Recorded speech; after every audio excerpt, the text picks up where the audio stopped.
Atos capítulo 27. Quando foi decidido que devíamos navegar para a Itália, entregaram Paulo e alguns outros presos a um centurião chamado Júlio, do batalhão imperial. Embarcando no navio de Adramítio, que estava de partida para costear a província da Ásia, fizemo-nos ao mar, indo conosco Aristarco, um macedônio de Tessalônica. No dia seguinte, chegamos a Sidom. Júlio, tratando Paulo com humanidade, permitiu que ele fosse ver os amigos e obter assistência. Partindo dali, navegamos ao abrigo da ilha de Chipre, porque os ventos eram contrários. E tendo atravessado o mar ao longo da Cilícia e Panfilha, chegamos a Mirra, na Lícia.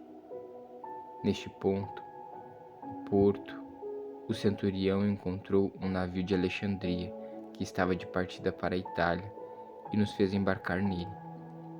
Navegando vagarosamente muitos dias, foi com dificuldade que chegamos às imediações de Círido. Não nos sendo permitido prosseguir por causa do vento contrário, navegamos ao abrigo da Creta, na altura de Salmona. Costeando a ilha com dificuldade, chegamos a um lugar chamado Bons Portos, perto do qual estava a cidade de Lazéia.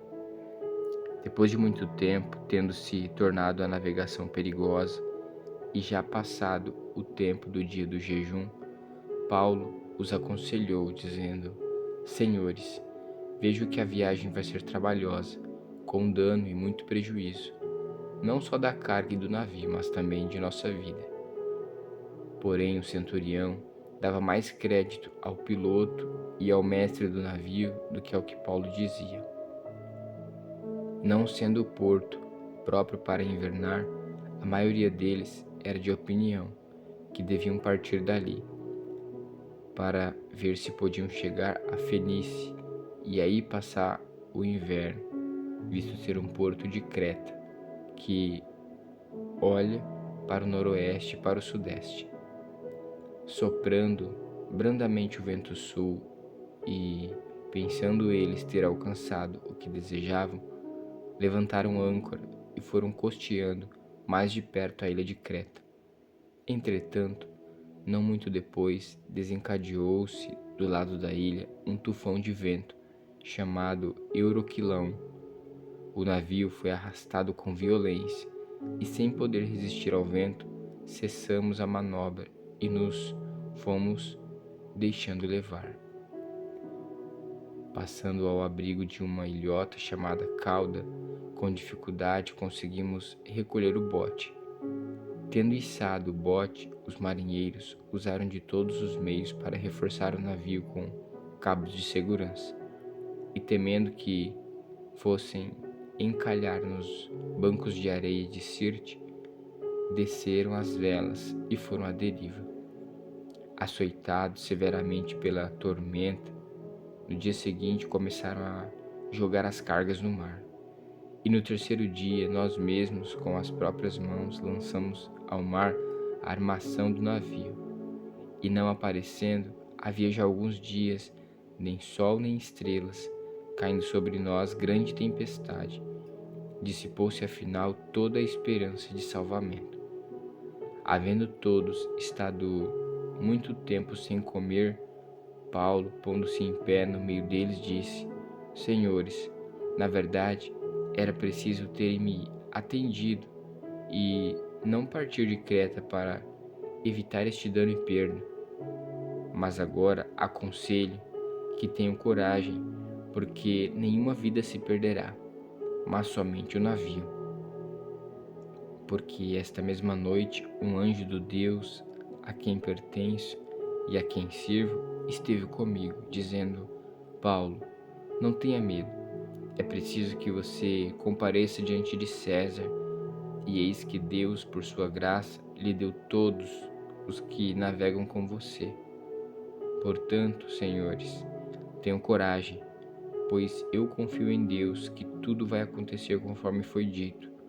Porém, é necessário que sejamos arrastados para alguma ilha.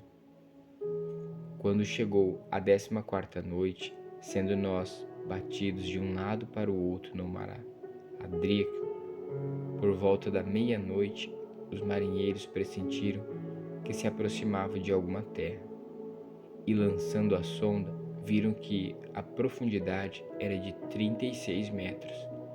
Passando um pouco mais adiante, tornando a lançar a sonda, viram que a profundidade era de 27 metros.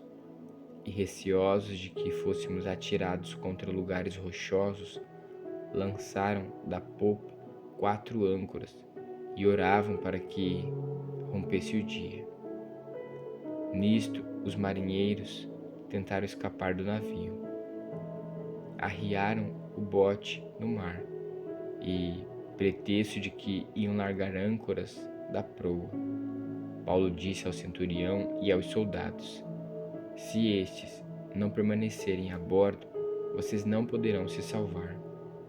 Então os soldados cortaram os cabos do bote e o deixaram afastar-se. Enquanto amanhecia, Paulo rogava a todos que se alimentassem, dizendo: hoje é o 14º dia em que, esperando, vocês estão sem comer, não tendo provado nada. Por isso peço que comam alguma coisa, pois disto depende a sobrevivência de vocês, porque nenhum de vocês perderá nem mesmo um fio de cabelo. Tendo dito isto, pegando um pão, deu graças a Deus na presença de todos, e depois de o partir, começou a comer. Todos ficaram mais animados e se puseram também a comer. Estávamos no navio 276 pessoas ao todo. Refeitos com a comida, aliviaram o navio, jogando o trigo no mar.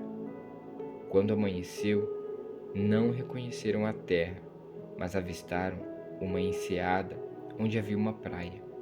Então consultaram entre si, não podiam encalhar ali o navio. Cortando os cabos das âncoras, deixaram que ficassem no mar. Soltaram também as amarras do leme, e alçando a vela de proa ao vento, dirigiram-se para a praia. Dando, porém, no lugar onde 2 correntes se encontravam, encalharam ali o navio. A proa encravou-se e ficou imóvel, mas a popa se despedaçava pela violência das ondas. O parecer dos soldados era que os presos deviam ser mortos para que nenhum deles fugisse nadando. Mas o centurião, querendo salvar Paulo, impediu-os de fazer isso. Ordenou que os que soubessem nadar fossem os primeiros a lançar-se ao mar e alcançar a terra. Quanto aos demais, que se salvassem, uns em tábuas e outros em destroços do navio. E foi assim que todos se salvaram em terra.